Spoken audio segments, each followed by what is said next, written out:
Well, Europe is very much a battleground of extremes at the moment, with an area of low pressure, a very powerful low pressure, working its way towards the southwest of the UK, spreading torrential rain, very strong winds, damaging winds in fact, across parts of the southwest of the UK, is causing a ruckus, while we're seeing tremendous amounts of warmth pour northwards from Africa up through the central and eastern parts of Europe. We've seen temperatures into the 30s across parts of the Czech Republic, Germany, into Poland, and even towards Russia as well. We're seeing those temperatures really rocket as we see the trough digging all the way down into the Azores, the Canary Islands. That in effect is now pumping further east a very powerful southerly flow which is crossing over the Mediterranean, over the Alps and into Germany. We've seen temperatures yesterday, the core of the heat over parts of Germany, while today that heat is tracked slightly further east, focused more upon parts of western central Poland into Russia. The reason being is, folks, that as we see this area of low pressure spin up, deepen as it works northwards, coming up against, of course, the resistance of that high over Scotland, what that's doing is we're seeing a hose of very, very strong, deep moisture coming out of the subtropics, wrapping around this low and bending around the centre of low pressure, which is just off the southwest coast of Cornwall. Now we're seeing that piling up of moisture as the air gets forced north along that boundary, all the way from basically the Canary Islands right up through Algeria into parts of the western Mediterranean basin and hooking round into the centre of circulation.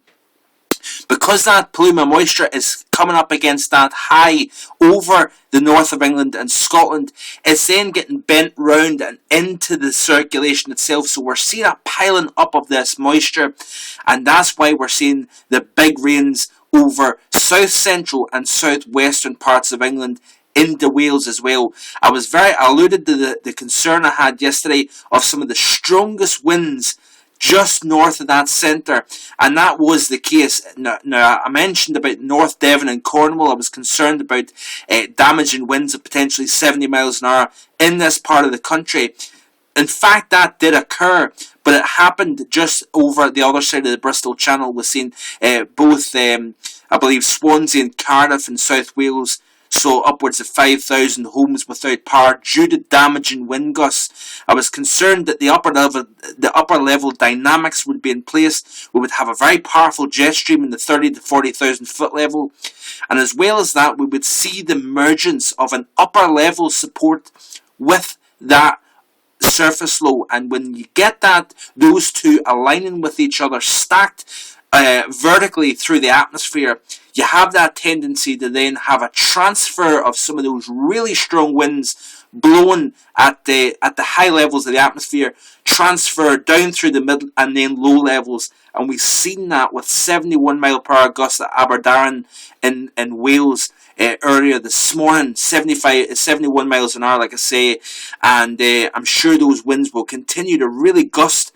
The problem is that because we've got that stacked low pressure systems now on top of each other, that intensification of the upward motion, you've then got the chance of seeing further flooding rains across southwest England, and as well as that across parts of basically eastern parts of Ireland, from about Dublin southwards to Cork. We have that potential for not only damaging northeasterly gales, blowing perhaps some gusts beyond 70 mile an hour. We could also see some really, really intense rainfall working its way out of the southeast from basically Devon, Cornwall, South Wales. That will work across the Irish Sea and into southeastern Ireland. But a tremendously complex but a fascinating pattern indeed. I'm going to show you here. This is the chart off the GFS. This is the surface chart off the Media Group website. Now, look back at Saturday. This is what happened here. We had, of course, the area of low pressure. This system here is working northwards. Now, notice that. Notice also the area of high pressure centered over, basically over the Ukraine.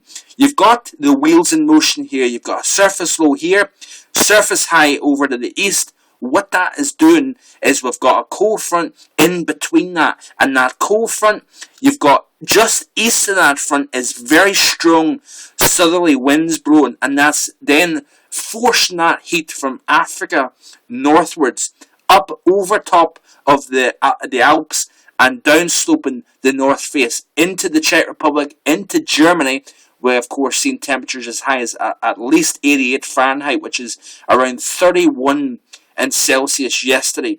Now, as that system worked northwards, we've seen the cold front work eastwards slightly. So the core of the heat today is actually to the east of Germany, over Poland. We're seeing temperatures at least 86 degrees in Warsaw, and even 83 in Moscow. Very, very impressive warmth. Certainly would be considered pretty hot even in the middle part of summer. So it certainly is impressive. Let's skip through this surface chart, see what takes place here. 12 hours from now, 18 hours, 24 hours. What's happening? We're seeing that low pressure deepen. Why are we seeing that deepen? Well, it's got nowhere to go. It's got nowhere to go in the east. Therefore, it's then got to track north or northwest.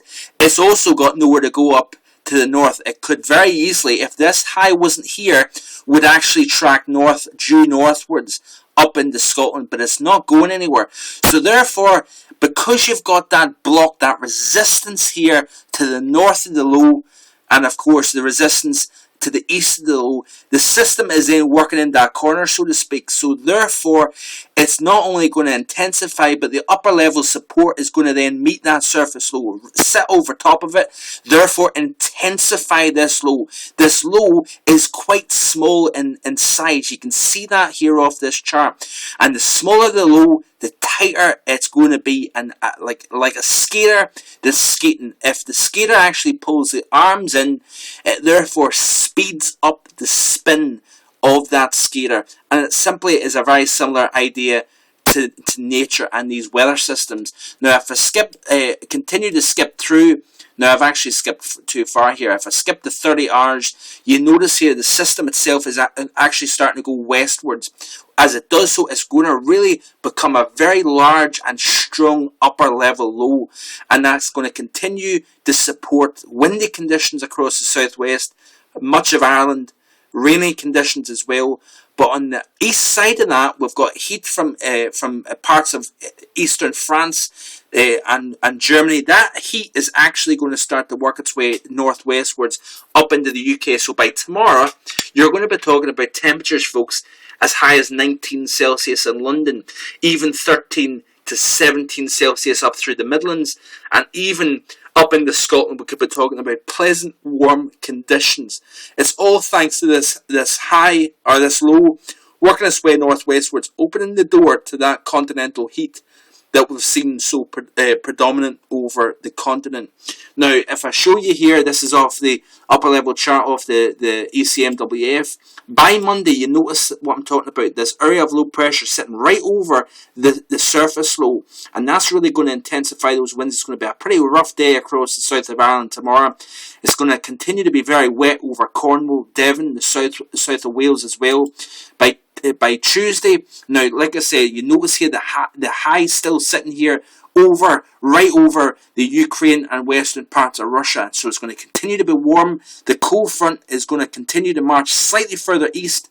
But wait and see what happens here. By Tuesday, the 1st of May, look at what's taking place here. The area of low pressure bombs out off the south of Ireland. As it does so, as it nudges westwards, it's opening the door to that warmth. So that warmth is going to then spread up across northern France into southern and across much of the UK during Tuesday. Looking ahead, by Tuesday as well, the area of high pressure, if you notice here, is starting to get squashed on the northwest or northeast side. So actually up across parts of Moscow where you're seeing those temperatures near 30 Celsius, that is going to then get trimmed back, probably down towards the low 20s by Tuesday. By Wednesday, you notice what's taking place here. That high pressure is really pumping the warmth into at least the central and northern parts of the UK. The south of England, unfortunately, has got another wave of very heavy rain working its way up. Actually, by Tuesday, I should have said, by Tuesday, the area of low pressure has another front attached to it and working around the low pressure. So we're actually seeing frontal systems spin around this low and work into the southern and southwestern parts of the British Isles. So yet more heavy rain Tuesday into Wednesday as well, while further north high pressure is in control. Wednesday into Thursday, you notice here what's taking place here. We've got high pressure becoming more established. That low weakens, moves further west, opening the door to much more settled conditions by later Wednesday and into Thursday. Also, continuous warmth over much of Europe, in fact, although just not quite as warm as what we've seen. So plenty of things to look at, talk about. Keep checking back to my blog. Follow me on First Hand Weather, Facebook, Twitter, and I'll keep you up to date. Hope you have a great day, folks. Bye-bye.